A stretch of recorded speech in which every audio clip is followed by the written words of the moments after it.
Sometimes the road signs lie. Part 3. Final update. I never thought I'd return to Gomper's farm, let alone so quickly, but circumstances change, and with them, expectations.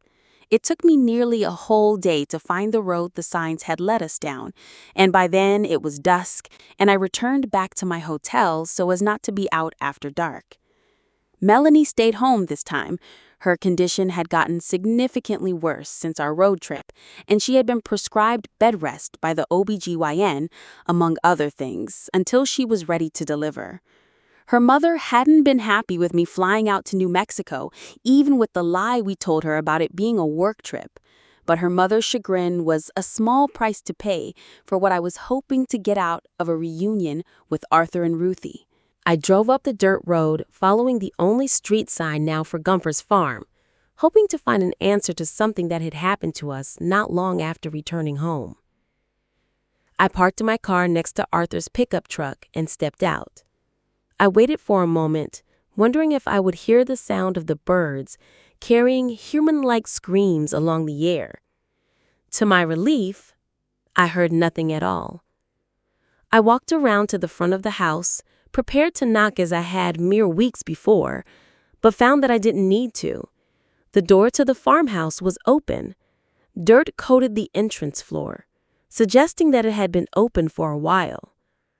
Cautiously, remembering the face I had seen in the window, but feeling the bravery given to me by the daylight, I called out into the house. "Hello?" I called. "Arthur? Ruthie?" I stepped into the house, noting first that the shotgun Arthur had answered the door with was no longer propped against the wall in the corner by the door. "Hello?" I called again. "Is anyone there?" It was a young boy's room, a time capsule from decades ago. The boy who had once dwelt here must have been 6 or so, judging by the toys, books, and decorations that filled the space. Above the bed in large block letters was the name Jonathan. The next room was a bathroom, adorned with yellow daisies over most of the surfaces. I opened the door to the final room and was struck by 2 things simultaneously. First was the body of Ruthie Gomper laying in the bed. She wore a nightgown and looked as if she had gone peacefully in her sleep. Second was the putrid odor that had somehow not completely filled the house, possibly because the door had been left open. It was clear that she had been dead for at least a few days, perhaps not long after Mel and I had left. But there was still no sign of Arthur. I went downstairs and out the front door, glad to be rid of the smell that followed me after I opened the door. I walked around the side of the house, calling Arthur's name and getting nothing in return.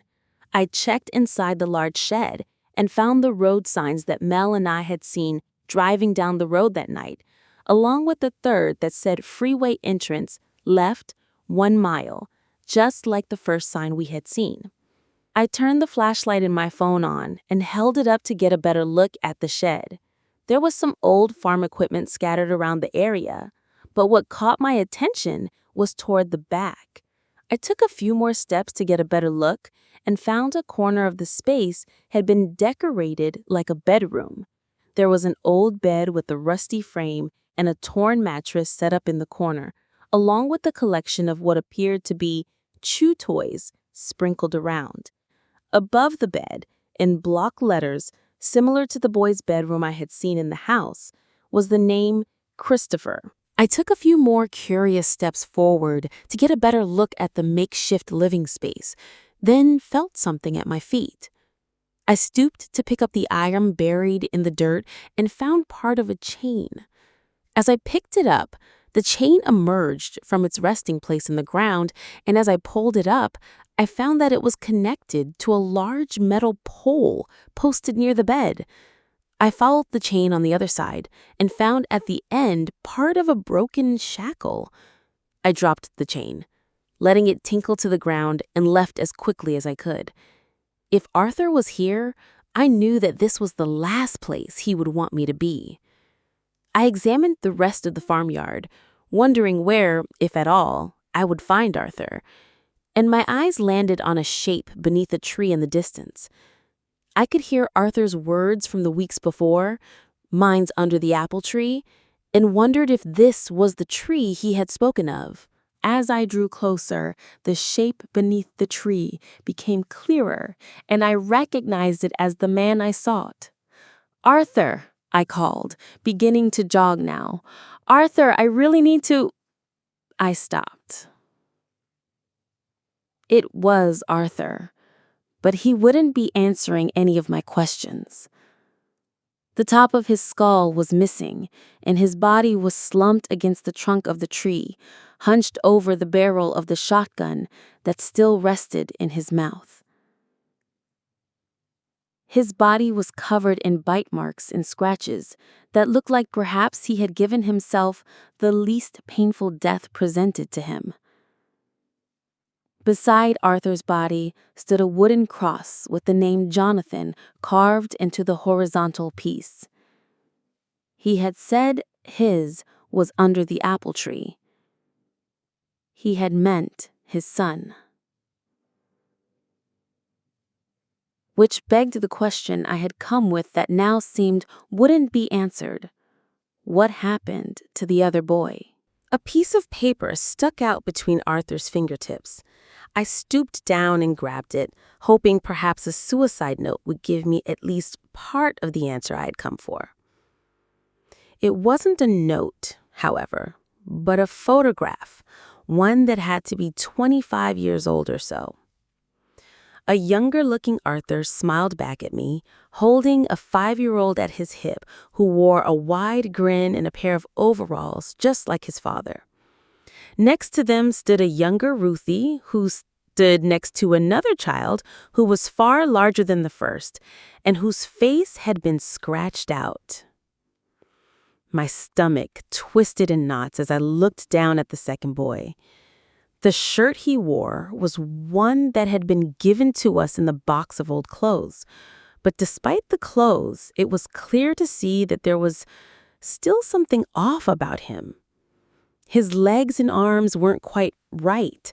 His fingers too long, his torso too thin.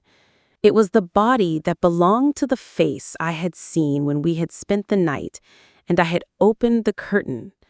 A creature meant to seem human, but had just missed the mark. I put the photograph back into Arthur's dead hand and walked back toward my car. Melanie hadn't been right ever since we left that night. She had gotten sicker and sicker by the day. Her OBGYN had insisted that we come in to make sure everything was all right, and that was when we discovered it. Melanie was pregnant with twins.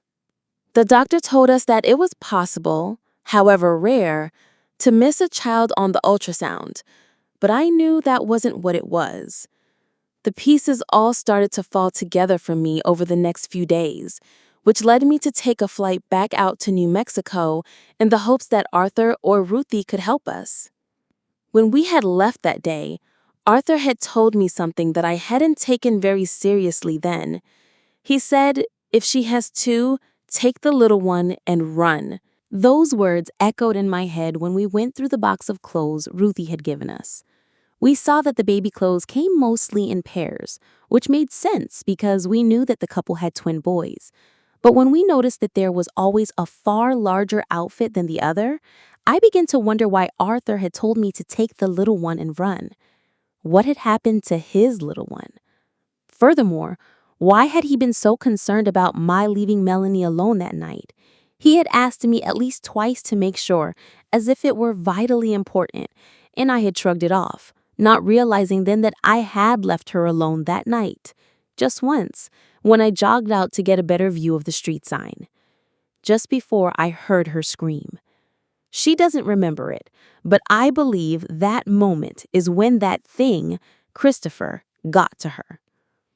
Arthur had warned me about the birds that lay their eggs in another bird's nest. He had even gone as far as to call the things making the terrible noises birds, and it hadn't clicked. He had been trying to warn us about Christopher and however many others like him there were living there at the farm.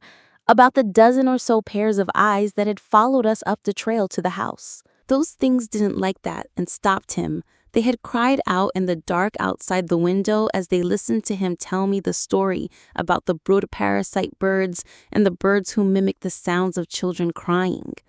They didn't like it because by then they had laid their egg, leaving nothing but a faint, white scar encircling her navel that was nearly completely gone now. And they didn't want us to know. I wondered if Arthur had killed Christopher before taking his own life. The wounds on his body told the story of a man who had fought hard against a wild animal, and I could only imagine it had been the creature who had been born from his wife's womb alongside his son. He had told me that the blackbird had ripped the other bird to pieces when he was a boy, and I couldn't help but think that the same thing had happened to his son at the hand of the other. If that were true, the only thing that could stand between Arthur and redemption for his son was Ruthie, and with her gone, that was all he had left to do. I could see him discovering her death and setting out to avenge the death of his only son after all these years, only to find that the fight was one he could no longer win. He had taken his gun outside and had searched for the beast, eventually finding him and perhaps killing him before crawling his way up to where his son lay and turning the gun on himself lest the wounds take his life instead. Or perhaps not. There was no way to be sure. Not really. I got back to my car and climbed into the driver's seat. My hand shook as I turned the key and started back down the road. My phone found service for just a moment, and I looked down and saw that I had 3 missed calls. 2 from Mel and 1 from her mother. There was a text message as well that read, "It's happening!" I was about to be a father. I stepped on the gas pedal and sped back down toward the main road, stopping only for a moment to make the turn at the now-defunct sign that read Gompers Farm. As I made the turn and the sound of the engine was just slow enough, I thought I could hear a cry carried in the air. The sound was almost human. Ma! Story 1. I was born with the ability to see thoughts. There's something living in my coworker's mind. I've never told this to anyone, not even my family, but I feel it necessary to write this after what I saw a few days ago. People like to think that their thoughts are private, never to be seen by anyone but themselves. But to me, minds are like open windows, easy to be peered into and invaded. It's sort of like tuning a radio. I can choose whose thoughts I want to listen in on and when to reach in. I was just sort of born with this ability. I'm not really sure why. I've learned to glide through life without drawing that much attention. Smile when people expect it, nod when they need reassurance. It's easy when you already know what they expect to hear. But of course, not all gifts come without downsides. Some thoughts best go unseen. I've heard things I truly wish I hadn't. Not just painful truths or depressing regrets. No, I've seen things far darker than that. The most sick and twisted of sexual fantasies. The burning, sadistic desire to kill and inflict suffering. Festering, writhing hatred for all of humanity. You'd be surprised what some people hide behind a calm exterior. What I'm trying to say is that I thought I'd seen it all. I thought I knew what the darkest, most sinister things on this planet were. That all changed a few days ago. I've worked in retail for a couple months as of writing this. The closing shift at a cheap grocery store. The kind with bright lights, loud pop music, and dried-up plants by the entrance. It was about as uninteresting as it sounds. That was until he showed up. He just appeared on the schedule one day as Jack. Corporate said he was a transfer. The first shift I had with him was 3 days ago, stocking the back shelves together. He didn't talk much, didn't ask questions, didn't seem confused by anything. He just knew where everything went. That was the first red flag. The second was the silence. No matter how meditative someone is, nobody can truly stop thinking. The human mind simply doesn't work that way. Even when you're sleeping, your brain is still creating thoughts. Minds can be quiet, sure, but they can never be silent. Jax was dead silent. His mind was like a black hole, almost suffocatingly quiet. No thoughts, no feelings, not the slightest peep. Just a cold, empty pit where a person should have been. I can't possibly describe to you how shocking it felt reading his thoughts for the first time, only to be met with nothing. It was just so unnatural, so impossible. It felt like my entire perception of the universe was being thrown away. I focused harder, straining myself to dig deeper into his mind, desperate to find something, anything. And I did find something, at least a trace of something. I could just barely pick up on it underneath all the silence. It was like a faint, rancid odor from something far away, festering in the distance. It felt sinister. It felt vile. It felt disgusting. It felt like it was staring back at me, like I was looking down at a black, murky ocean with a massive, inhuman face, just barely visible a few dozen meters below the surface, gleefully smiling up at me. And then, for a brief moment, I caught a glimpse of something. Not just a trace, not just a feeling. I saw it. Only a glimpse, and a blurred one at that. But for a few seconds, I saw it. It wasn't a thought. It wasn't like anything else I've seen in someone's mind. I'm not really sure how to describe it, but I'll do my best. From what I could make out, a massive labyrinth larger than a planet, constructed from rancid, rotting, moldy red meat, all of it swarming with trillions of maggots, flies, and other hellish insects, some of them mutated to freakish proportions. There were a few thousand people in the labyrinth, each horribly maimed in their own gruesome way. They were ravenously eating away at the rotting meat, their stomachs bloating to ridiculous sizes, only to eventually shit it all out. That was their eternity. I don't think they were allowed to die. I don't think the labyrinth would let them. And then I could no longer see it. The glimpse was over. It was less than 5 seconds, but it felt like hours. I had seen so much, and yet somehow I could tell that I only scratched the surface. That labyrinth was only the tip of the iceberg, and if I kept digging deeper, I would find things far, far, far worse. I remember standing there for several minutes, completely paralyzed, sweat coating me from head to toe. I don't think I'd ever been more scared in my life. I felt like my mind was unraveling. I had seen something I wasn't supposed to, something that was never meant to be seen. And the worst part is, it saw me back. It knew I was looking at it.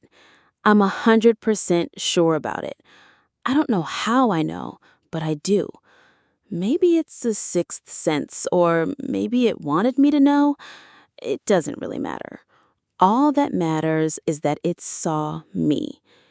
Jack didn't pay any attention to me. He was still silently stalking the shelves, acting like I wasn't even there, a blank expression on his face. He wasn't human. That wasn't even a debate.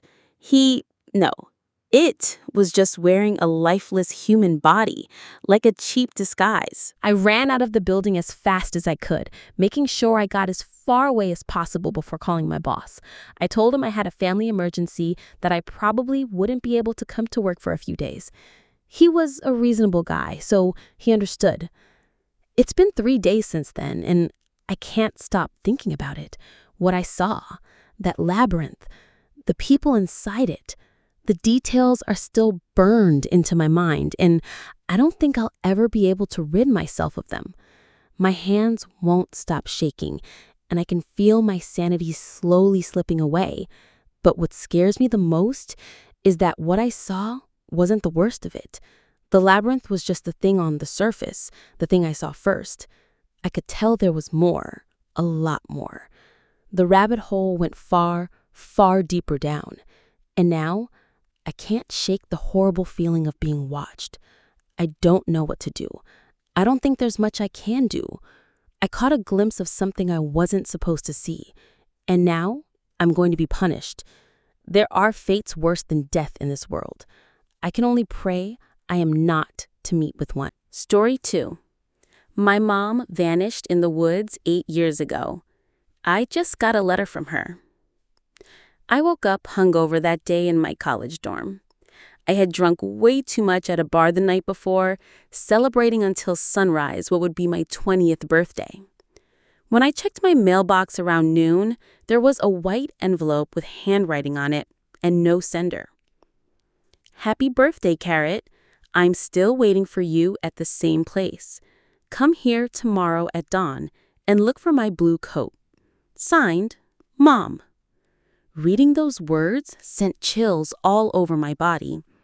Since my mom vanished 8 years earlier, my family had gotten dozens of fake letters and false leads.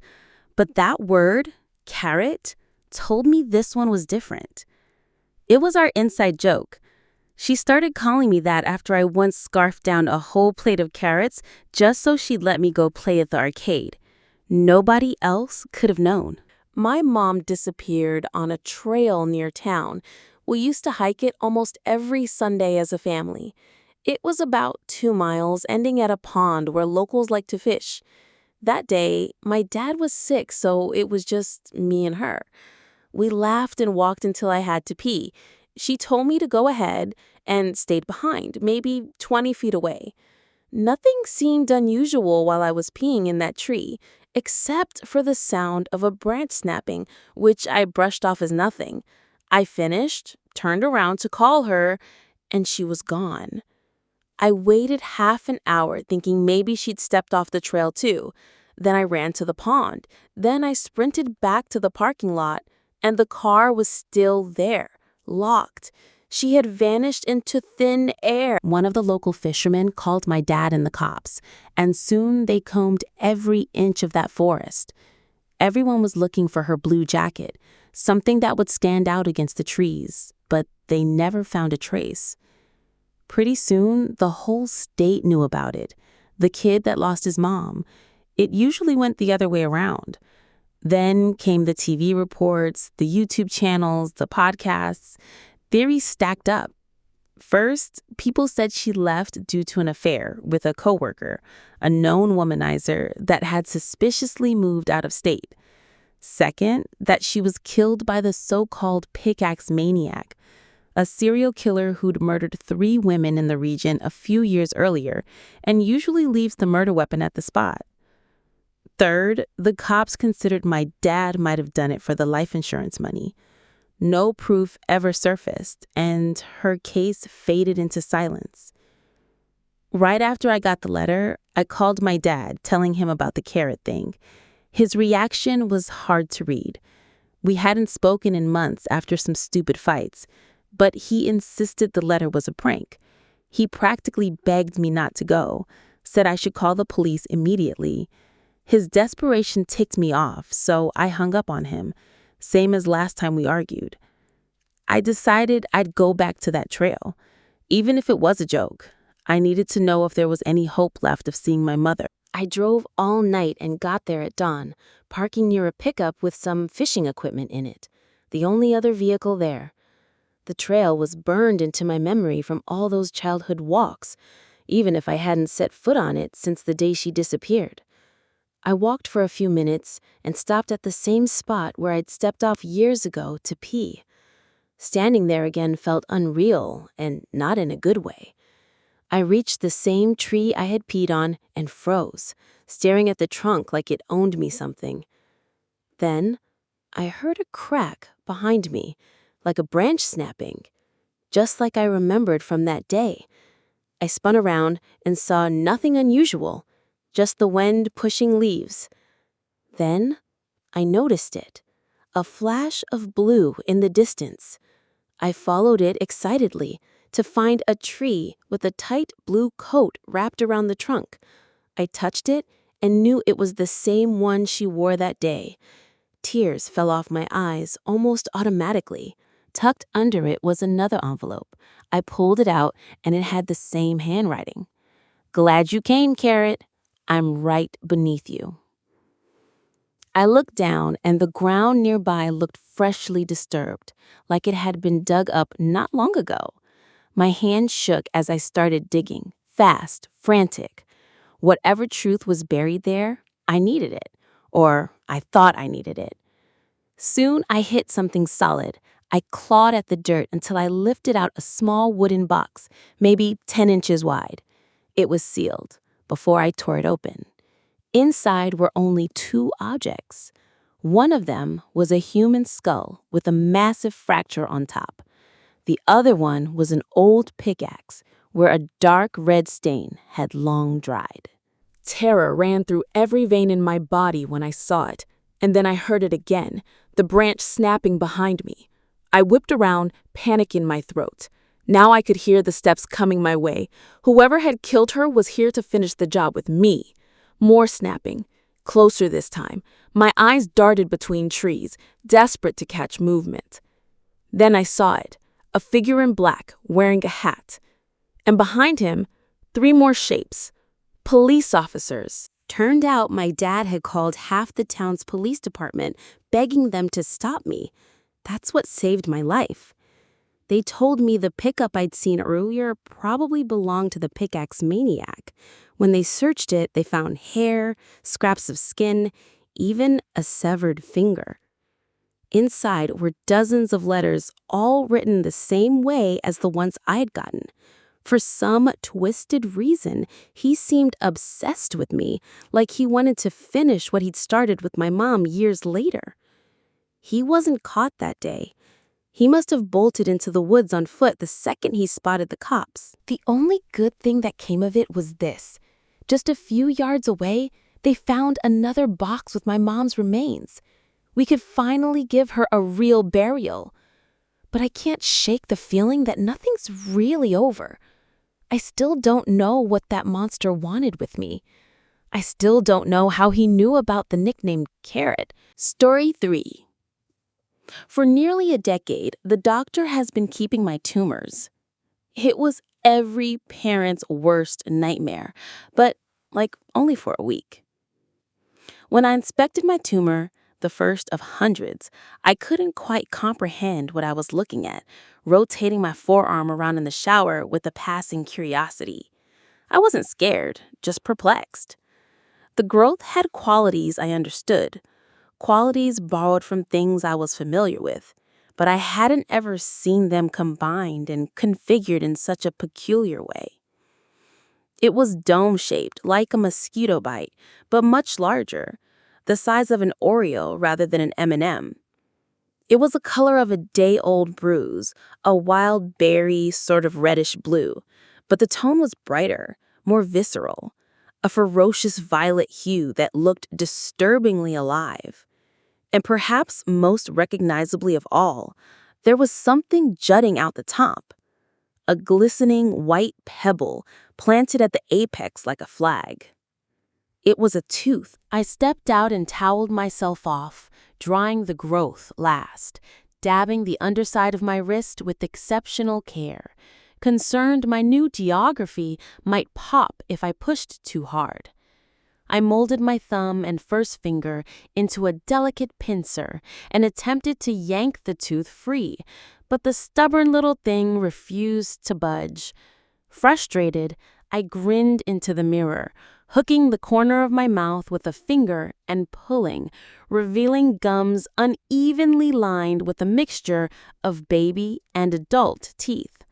For the life of me, I couldn't identify the missing tooth, the one that had fallen from my mouth while I slept with such incredible velocity that it became thoroughly lodged in my flesh when it landed. At 9 years old, it was the only explanation that made any sense. That's it, I figured. It fell from my mouth and now it's stuck. The tooth was Excalibur. My body was the stone. The notion that it may have grown from the surrounding skin didn't even cross my mind. It was too outlandish. I was losing my baby teeth, and there was a tooth embedded in my arm. Simplicity dictated it came from my mouth. I showed it to my mom over breakfast that morning. Her expression was, unfortunately, anything but simple. A weak smile with shaky lips and glassy eyes. Pupils dilating, spreading like an oil spill. Same expression she wore the morning after Grandma died, the second before she told me. Guess it might not be that simple, I thought. The following few days felt like falling without ever hitting the ground, an anxious tumble from one place to the next. My parents ushered me around with a terrible urgency, but they refused to explain their concerns outright. It was also rapid and overwhelming, so to avoid my own simmering panic, I dissociated, my psyche barricaded behind a protective dormancy.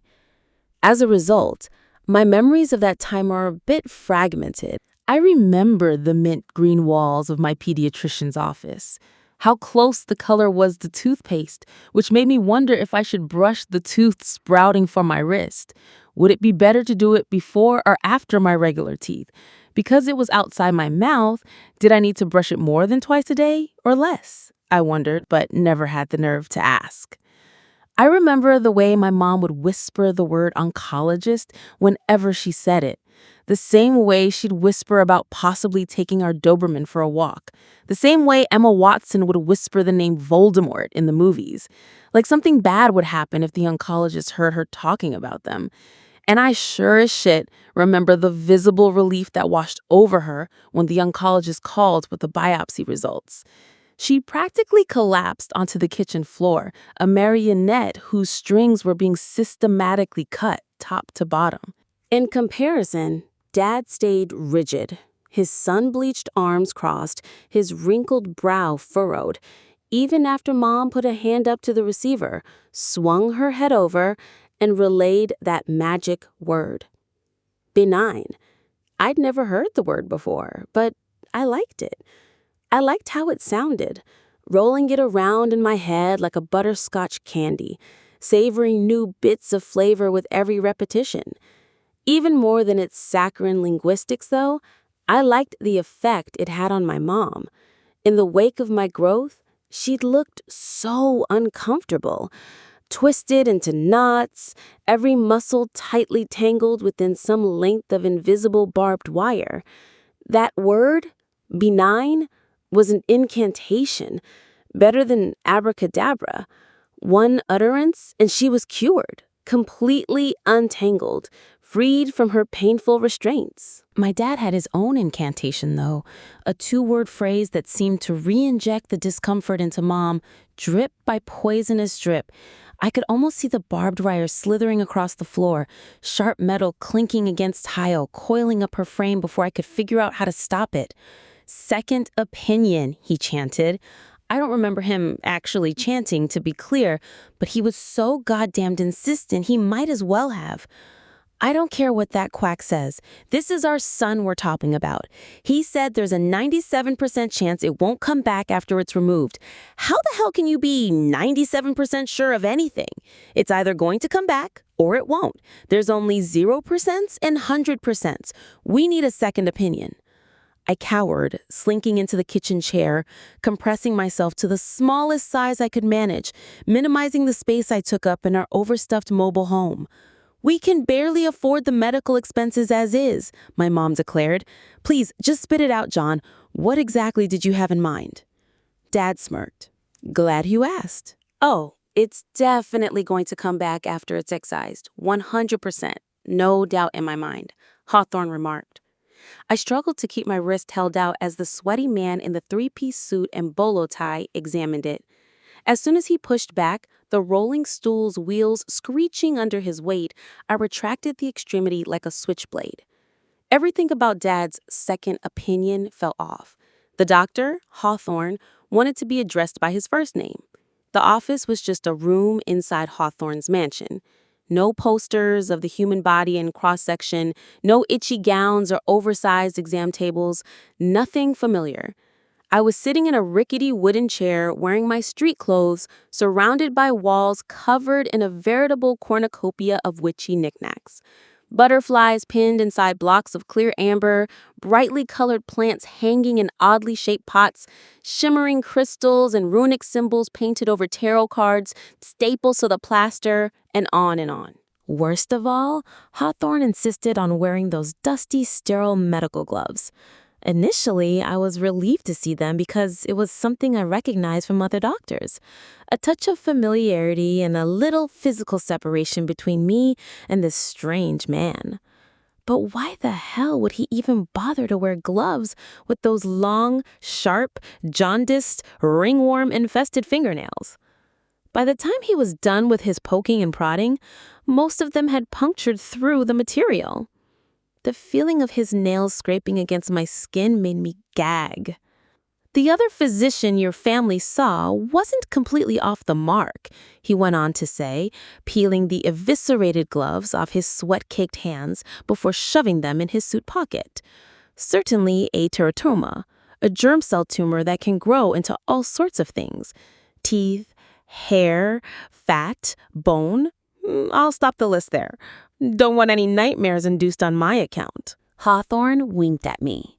I genuinely believe he was trying to be personable, maybe playful, but the expression had the opposite effect.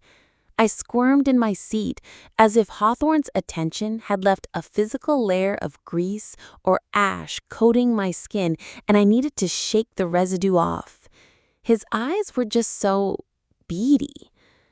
Two tiny black dots that marred the otherwise homogeneous surface of his flat, pallid face, seemingly miles away from one another. Doesn't that mean it's malignant? My mom asked, adopting a familiar hushed tone for the last word. He shook his head, blotting beads of sweat off his spacious forehead with a yolk-colored handkerchief. No, ma'am. I would say it's recurrent, not malignant. Recurrent means just that. I expect it will recur. Malignant, on the other hand, means it would recur and... Hawthorne abruptly clamped his lips shut.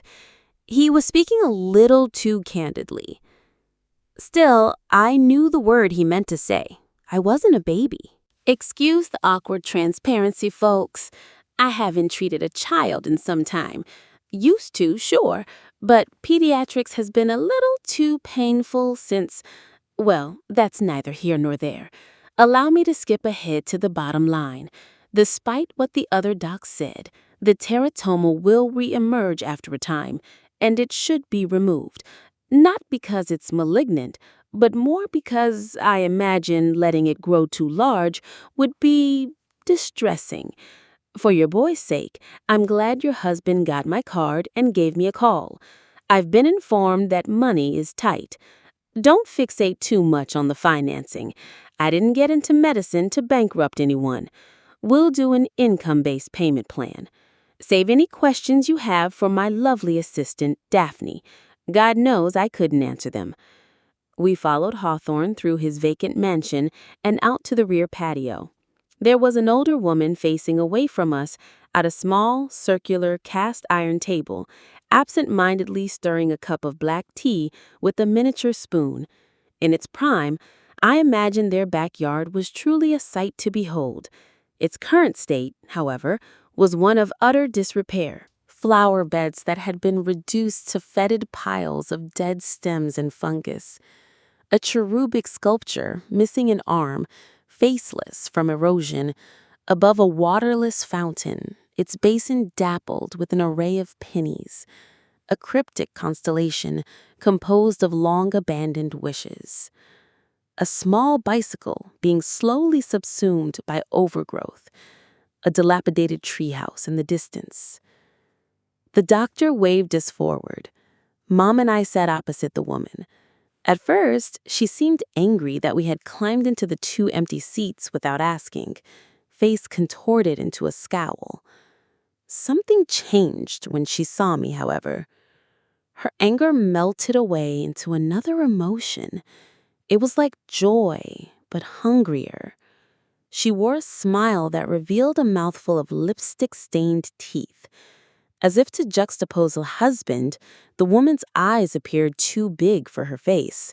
Craterous sockets filled with balls of dry white jelly that left little space for anything else. And those eyes never left me. Not for a moment. Not even when she was specifically addressing my mom. "Daphne, could you explain the payment plan to these kind folks?" Hawthorne remarked as he turned to walk back inside, snapping the screen door shut. Through the transparent glass, his eyes lingered on me as well, but his expression was different than his wife's, wistful but muted. In a choice that would only feel logical to a kid, I pretended to sleep, closed my eyes, curled up, and became still. Released a few over-enunciated snores to really sell it too. Hoped that'd make them finally stop watching me. Eventually, I felt my mom pick me up and carry me to the car. "That was your second opinion?" she hissed at Dad as we arrived home. Feeling the electricity of an argument brewing in the air, I jogged to the back of our mobile home, entered my room, and shut the door. I crawled under the covers and began flicking at the aberrant tooth. I hated it. And I wanted it to leave me alone. Later that week, we returned to the first doctor, the normal one, the oncologist. Under sedation's dreamy embrace, my tumor was removed. 3 weeks later, I woke up to discover another, equally sized lump had taken its place. In the end, Hawthorne was right. That one didn't have a tooth. Overall, it was smoother, more circumscribed. There were some short hairs at the outer edge, though, fine, wispy, and chestnut-colored. If I had to guess, I'd say they were eyelashes. But I really tried not to think about it. All things considered, the last 10 years have been relatively uneventful. I quickly adapted to the new normal. After a year, my recurrent teratoma barely even fazed me anymore. The human brain truly is a bizarre machine. Sometimes it would take a few weeks, other times it would only take a few days. Inevitably, though, the growth would be back. My mom would call Daphne's cell and schedule an appointment for it to be excised. She'd always answer on the first ring. I imagined her sitting on the patio, swirling her tepid tea as she stared into the ruins of that backyard, phone in her other hand, gripped so tightly that her knuckles were turning white, just waiting for us to call. Despite being cut into over and over again, my wrist never developed a scar. Hawthorne attributed the miraculous healing to the powder he used to anesthetize the area before putting scalpel to skin. A bright orange dust that smelled like coriander, distinctly floral with a hint of citrus. I didn't like to watch, so I'd look up and survey the aforementioned knickknacks that covered the walls, keeping my eyes busy. Say what you want about Hawthorne, but the man was efficient. In 5 minutes, the tumor would be gone, the wound cleaned and bandaged, and I wouldn't have felt a thing.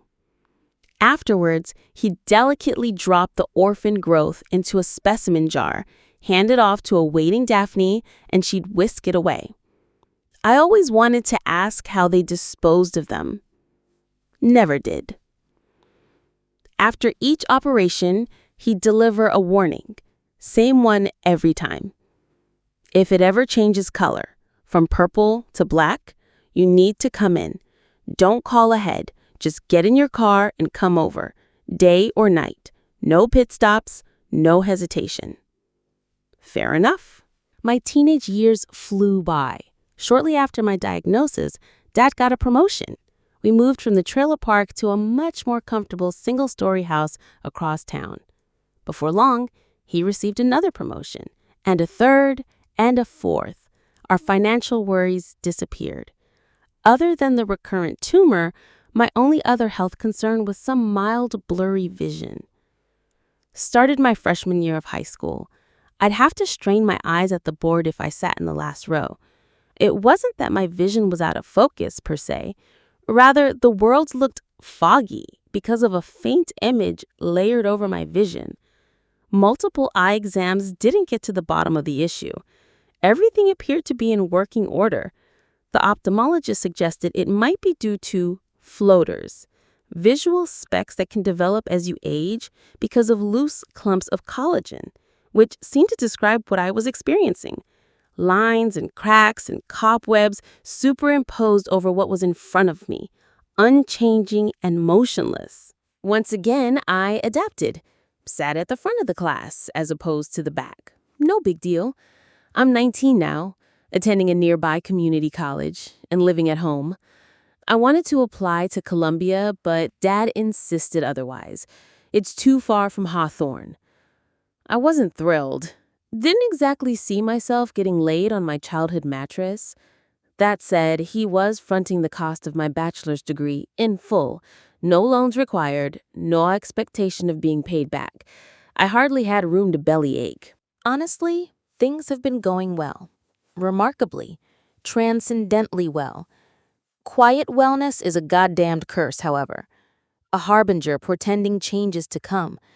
Lulls you into a false of security, only to rip the rug out from under your feet with sadistic glee. Yesterday, around midnight, I woke up to use the bathroom. I flicked on the light. Unsurprisingly, there was a tumor on the underside of my wrist. I was overdue. No tooth, no eyelashes. But it was black. Black as death. Black as Mom's pupils the first time she saw it. I panicked. Didn't even bother to wake up my parents. I had my driver's license, after all. I bolted out the door, jumped in the car, and sped over to Hawthorne's mansion, following his instructions to a T. Within seconds of the front door opening, I knew I'd made a mistake. Hawthorne wrapped a meaty paw around my shoulder and pulled me inside. Even in the low light of the foyer, I could tell there was panic in his features, too. Then he said the words that have been relentlessly spinning around my skull since. Another incantation. I felt the imperceptible barbed wire curling up my legs as we ascended the staircase, the air getting colder and colder and colder. Cold enough that I could see the heat of his breath as he spoke once we'd reached the top. "I've been meaning to show you my son's old room." I flailed and thrashed, tried to squeeze out of his grasp, but I simply didn't have the strength. Out of the darkness, two familiar craters of white jelly materialized. Daphne unclenched her palm in front of my face and blew. Particles of sweet-smelling dust found their way into my lungs. The abyss closed in. My vision dimmed to match the black of my tumor, and I was gone. Murmurs pressed through the heavy sedation. At first, their words were incomprehensible, their syllables waterlogged, degrading and congealing together until all meaning was lost. Mid-sentence, the speech sharpened. "Not my intent, Hawthorne. You're a kind, patient spirit. You wanted the boy to be safe. You wanted to minimize discomfort. It was moral, noble even." Other sounds became appreciable. The clinking of glass, urgent footfalls against hollow wood flooring, the soft snaps of some sort of keyboard in use. "I'd thank you not to condescend, Daphne." Darkness retreated, my vision focused. An icy draft swept up my body. Excluding my boxers, I was naked. "I'm not condescending. I'm just pointing out that we knew this was a risk ahead of time, and you still put this boy's well-being above David's. If we pulled the meat slow, there was a chance it would sour. We knew that. Now look where we are." I was in a bedroom, tied to a chair with what looked like makeshift restraints, Ethernet cables drawn chaotically around my torso, rough twine around my ankles and wrists. A single hazy light bulb illuminated my surroundings. My eyes swam over peeling posters of old bands, Little League trophies, and framed photos. Daphne and Hawthorne were in some of the photos, along with a young boy that I didn't recognize. He looked eerily like myself, just aged back a decade. Not identical, but the resemblance was uncanny. At a nearby desk, my captors were hard at work. Daphne was busy grinding seeds with a mortar and pestle. Hawthorne was scribbling on a notepad, muttering to himself, intermittently tapping his dirt-caked nails against the keys of a calculator. There was an empty beaker at the center of the desk, flanked on all sides by an apothecary assortment of ingredients: petals and slim vials, pickled meats, jars of living insects, steaming liquids in teacups. Across the room there was a bed, bulging with the silhouette concealed under a navy blue comforter. The body wasn't moving, not in a way that was recognizably human at least. The surface bubbled with something akin to carbonation. Freezer-like machines quietly growled below the bed frame. As a scream began to take form in my throat, my gaze landed on the ceiling, specifically the portion directly above the bed. To my horror, I knew the pattern. I'd been seeing it for years. Lines and cracks and cobwebs.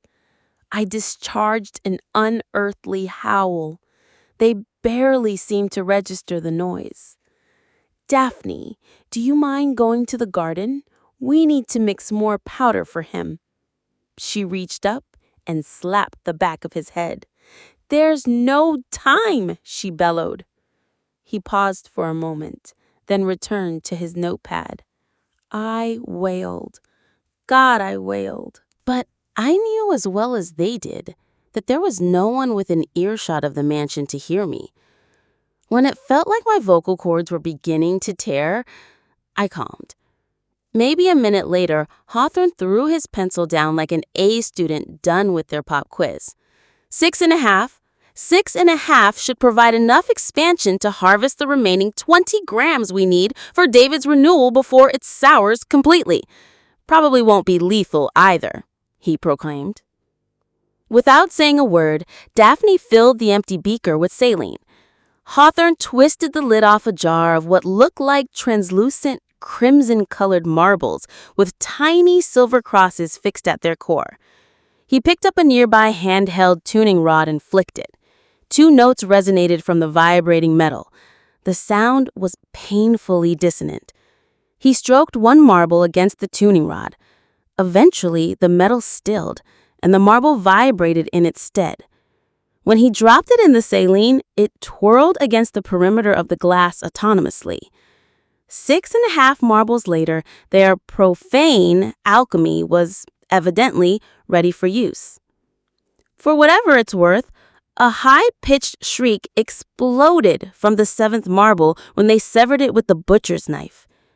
I wish I had just closed my eyes. Daphne pulled the navy blue comfortable off the silhouette as Hawthorne approached me, beaker in hand. There was a giant wooden mold underneath the blanket, something you'd use if you were trying to make a human-sized, human-shaped cookie. It was almost full, just needed a little more at the very top. A cauldron of teeth and bone and fat and hair, chilled and fresh because of the freezer-like appliances below the bed frame, and it had all come from me. Hawthorne set the beaker on the floor beside me, put a fingernail under my chin, and manually pivoted my neck so I would meet his beady gaze. "Please know that I'm sorry," he whispered. The doctor nudged the glass directly under me. Before long, I bloomed. Tumors began cropping up all over my body. My belly, the back of my neck, the top of my foot, between my shoulder blades, and so on. My skin stretched until it split. I tasted copper. Daphne pruned me with a pair of garden shears. Hawthorne just used a scalpel. My sundered flesh plopped against the inside of a nearby bucket. When they'd collected their fill, Hawthorne pulled a beaker out from under me. My body cooled. Daphne poured the contents of the bucket into the mold.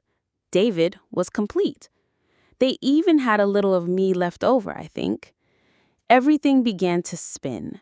I heard Daphne ask, "Do you think David will understand? Do you think he'll like his new body?" From somewhere in the room, Hawthorne had procured a chunk of dark red meat, glistening with frost. A heart, maybe. He pushed it into the mold. "Of course he will," Hawthorne replied, lighting a match. "He's our son." The doctor tossed the match into my archived flesh. The mold instantly erupted with a silver flame. A guttural, inhuman moan emanated from the mercurial conflagration. A figure rose from the fire. Thankfully, before I could truly understand what I was looking at, I once again succumbed to a merciful darkness. I woke up in the same spot some time later, untied, wounds hastily sutured. There was an IV in my arm. Above me, the last drops of a blood transfusion moved through the tubing. One of 3, it would seem, judging by the 2 other empty bags hanging from the steel IV pole. I found my clothes folded neatly beneath the chair, my cell phone lying on top, fully charged.